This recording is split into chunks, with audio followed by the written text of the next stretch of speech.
Hello guys, ഇന്ന് രാവിലെ നമ്മൾ നേരെ എണീറ്റ് മെസ്സിലോട്ടാണ് പോയത് കഴിക്കാൻ വേണ്ടിയിട്ട്. അവിടെ പോയപ്പോൾ അവിടുത്തെ അങ്കിൾ ചൂടോട് ഊത്തപ്പം ചുട്ടുകൊണ്ടിരിക്കുമായിരുന്നു. സോ 2 ഊത്തപ്പവും കുറച്ച് ചട്നിയും കോഫി എടുത്തിട്ടുണ്ടായിരുന്നു. അത് കഴിഞ്ഞിട്ട് ഉച്ചയോടെ നമുക്ക് ക്ലാസ് ഉണ്ടായിരുന്നു. സോ റെഡിയായിട്ട് ക്ലാസ്സിലേക്ക് പോയി കുറച്ച് വർക്കൊക്കെ ഉണ്ടായിരുന്നു. എല്ലാവരും വർക്കിൻ്റെ തിരക്കിലാണ്.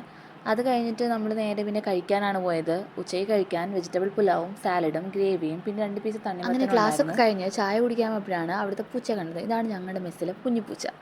ഈ പൂച്ച ഞങ്ങളുടെ വാർഡന്മാർ വരുന്നത് നോക്കിയാണ് അവിടെ ഇരിക്കുന്നത്. അങ്ങനെ ചായ കുടിച്ചു. ചായയോടെ കഴിക്കാൻ വേണ്ടിയിട്ട് ഓറിയോ ബിസ്ക്കറ്റ് ഉണ്ടായിരുന്നു. ഇന്നിവിടെ നല്ല മഴ പെയ്തിട്ടുണ്ടായിരുന്നു. അതുകൊണ്ട് തന്നെ പുറത്തോട്ട് ഇറങ്ങിയപ്പോൾ നല്ലപോലെ മഴവില്ലുണ്ടായിരുന്നു. നല്ല ഭംഗിയുണ്ടായിരുന്നു കാണാൻ വേണ്ടിയിട്ട്. ഇപ്പോൾ അങ്ങനെ റെയറായിട്ടാണല്ലോ മഴവിലൊക്കെ കാണാറ്. അതുകൊണ്ട് തന്നെ കാണാൻ ഭയങ്കര സന്തോഷമാണ്.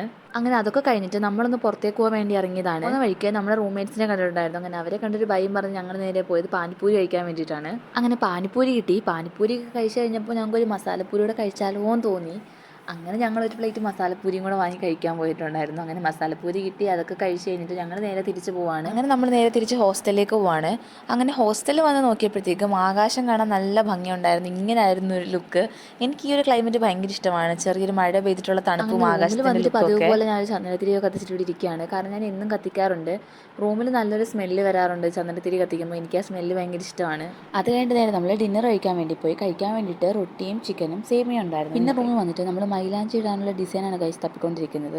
അങ്ങനെ ഒരു ഡിസൈൻ സെലക്ട് ചെയ്തിട്ട് നമ്മൾ ചേച്ചിയുടെ കയ്യിലിട്ട് ഉണങ്ങിയിട്ടുണ്ടായിരുന്നു. നമ്മുടെ കൺവീനിയൻസിനനുസരിച്ച് നമ്മൾ ഡിസൈൻ ചെറുതായിട്ടൊന്ന് മാറ്റി കൊടുത്ത് കൈ നിറച്ച് ഫുള്ളാക്കി ഇട്ട് കൊടുത്തിട്ടുണ്ട്. അതിന് എനിക്കാണ് ഉള്ളത്. അങ്ങനെ ഞാനൊരു ഡിസൈനൊക്കെ തപ്പിപ്പിടിച്ച് ഇട്ട് ഉണങ്ങി. എനിക്ക് സിമ്പിളായിട്ട് മതിയായിരുന്നു. സോ ഞാനും ജസ്റ്റ് ഒരു സിമ്പിൾ ഡിസൈനാണ് എടുത്ത് തുടങ്ങിയത്. അങ്ങനെ നമ്മൾ മൈലാഞ്ചി ഇടുന്നത് പുരോഗമിച്ച് ഏറെക്കുറെ ഇങ്ങനെയാണ് അവസാനിച്ചത്. അപ്പോൾ ഇന്നത്തെ വീഡിയോ ഇത്രയേ ഉള്ളൂ. ബൈ.